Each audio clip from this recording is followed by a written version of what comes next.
Police close off Las Vegas Boulevard as Tupac Shakur is rushed to the hospital. Violence, as American as apple pie. Police say it was a large gun that was used due to the size of the bullet holes. Hip-hop reflects that.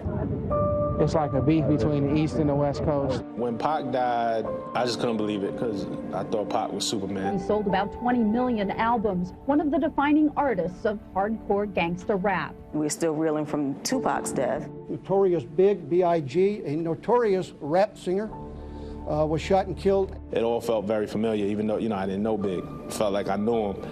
And when he passed, it was just this sadness, you know what I'm saying? I definitely, shed a tear. Hip-hop fans will forever remember those 90s shootings of Tupac and Biggie, two figures whose influence on the culture would inspire generations to come.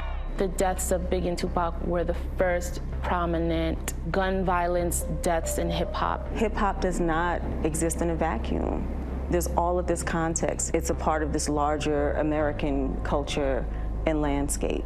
More than 25 years later, rappers often remain the victims of gun violence, leaving behind not only their music, but family members trying to make sense of their senseless deaths. A XXL magazine report found that since the deaths of Tupac and Biggie, more than 90 rappers have died from gun violence. Many of their cases remain unsolved. I think it's really interesting with these younger rappers specifically, usually before they hit the age of 30, they've made pioneering influences in hip-hop. Take off from Migos, PNB Rock. They pass so quickly, the shock value of that affects the human psyche. Again, as happens every day in our neighborhoods, you know what I'm saying, to countless just nameless young men and young women. So it's not a hip-hop problem. From a grieving standpoint, a mother never gets over losing a child, ever, no matter how long. I think the longer it goes, the worse it gets. I thought I had a handle on it. I think for something like this, it's forever.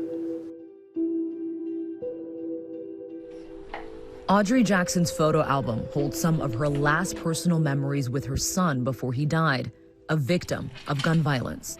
Bashar Jackson is my son. My son was loving. My son was challenging. My son was a seeker.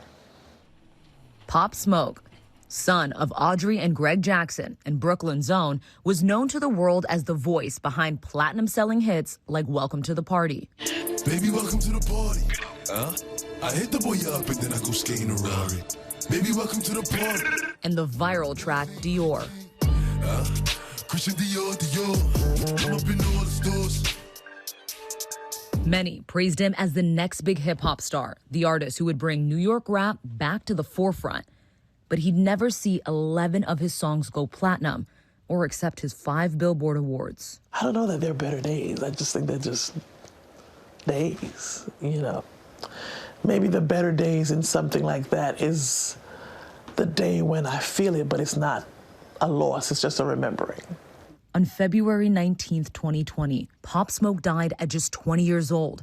That same week, his mixtape, Meet the Woo Volume 2, debuted at number 7 on the Billboard 200 chart. Can you tell me just what the name even Pop Smoke means to you?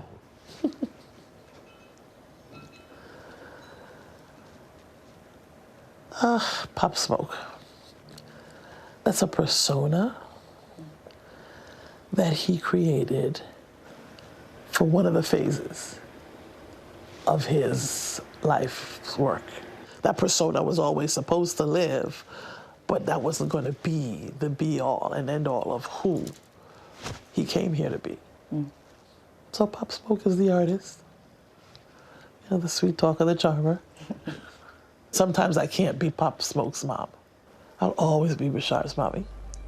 It's a call Audrey will never forget.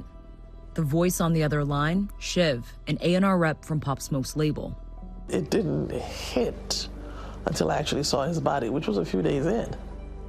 I mean, intellectually I understood. And that kind of still is where I am. Intellectually I understand it. The rest of me hasn't. 4 suspects, including 2 minors, were charged with murder.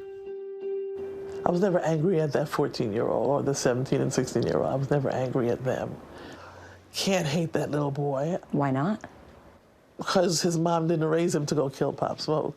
She was probably a mother having issues trying to raise a 14-year-old boy, wherever it is, and just not being able to do it. This is America. This is not hip hop, right? And that cannot continue to be the thing that we point the finger to. We need to have systemic change to change the communities that people are living in. And that is when we will see change in hip hop culture itself. It's painful, it's annoying, it's sad, especially if they're the young men that, like, that I've met. And you're looking forward to the next conversation because they hold a story, of my son. And so now they're gone. And when is it going to stop? Our thanks to Mona. Tone Deaf, Loss, and Hip Hop is now streaming on Hulu. Hi, everyone. George Stephanopoulos here. Thanks for checking out the ABC News YouTube channel. If you'd like to get more videos, show highlights, and watch live event coverage, click on the right over here to subscribe to our channel. And don't forget to download the ABC News app for breaking news alerts. Thanks for watching.